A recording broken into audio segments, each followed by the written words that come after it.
एक शेड्यूल है 25 चौका से।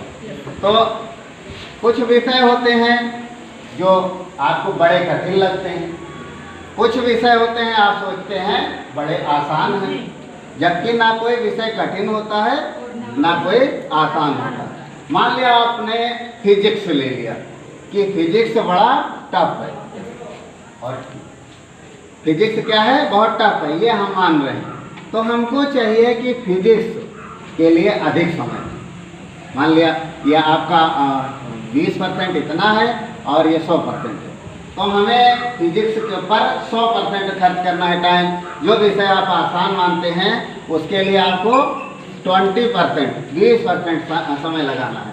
अब फिजिक्स हो गया, इंग्लिश हो गया, केमिस्ट्री हो गया या मैथ हो गया, ये सारे विषय आपके समझ से टफ लगते हैं। तो अगर टफ लगते हैं तो हमारा कर्तव्य बनता है कि उस पर ज़्यादा फोकस करें, अपने पढ़ाई के समय का अधिकतर टाइम फिजिक्स, केमिस्ट्री, मैथ इस पर लगाएं। जब हम इस पर ज़्यादा समय देना शुरू कर देंगे और ज़्यादा समय तक इस पर पढ़ाई जारी रखेंगे तो एक दिन आपको लगेगा कि ये फिजिक्स, केमिस्ट्री, मैथ जिसे हम टफ मानते हैं ये आसान हो जाएगा। क्या हो जाएगा? आसान हो जाएगा। क्यों आसान हो जाएगा? क्योंकि आपने अपनी पढ़ाई का ज़्यादातर समय 80% टाइम इन विषयों पर दिया है जिनको आप टफ मानते हैं। तो पढ़ते पढ़ते तैयारी करते करते सब कुछ आसान हो जाता। कहते नहीं, करत करत अभ्यास से जड़ मत हो सुजान, रसरिया जाते सिल पर पड़ निशान। तो ये आसान हो जाएगा। जब ये कंडीशन आ जाएगी कि आपको लगेगा कि ये विषय जो जिनको हम टफ मानते थे ये बड़े आसान हो गए हैं, और जो जिन विषयों पर हमारा फोकस कम है तो फिर इसके अपोजिट काम करना शुरू कर दीजिए।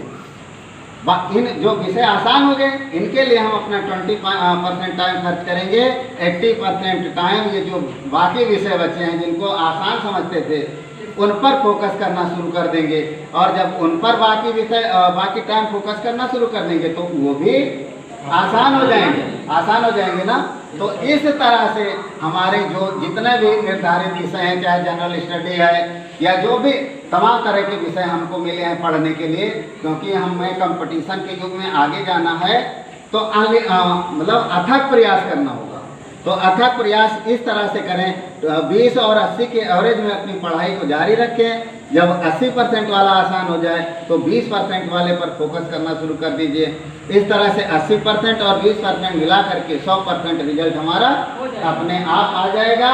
और हमारा जो लक्ष्य है, जो मोटो है, जिसे गोल कहते हैं, वो हम जब चाहेंगे तो प्राप्त कर लेंगे।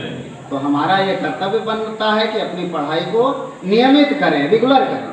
क्योंकि मान लिया कभी 1 घंटा पढ़ा, कभी 2 घंटा पढ़ा, कभी पूरी रात पढ़ते गए, तो इस तरह की पढ़ाई से हमें कुछ मिलने वाला नहीं है।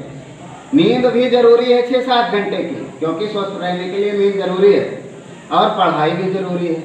तो इसकी एक टाइम टेबल होनी चाहिए। पढ़ना है तो 5 घंटे पढ़ना है तो रेगुलर 5 घंटे रोजाना पढ़ना है। 4 घंटे पढ़ना तो नियम से 4 घंटे पढ़ना, या नहीं कि कभी पूरी रात पढ़ लिए फिर 1-2 दिन पढ़ा ही नहीं, तो इसका रिस्पॉन्स अच्छा नहीं होता है। आप इस 20 और 80 के एवरेज से पढ़ाई शुरू करिए और सब कुछ आसान हो जाएगा। पढ़ लिख करके अपने लक्ष्य को पा जाएंगे। ठीक है।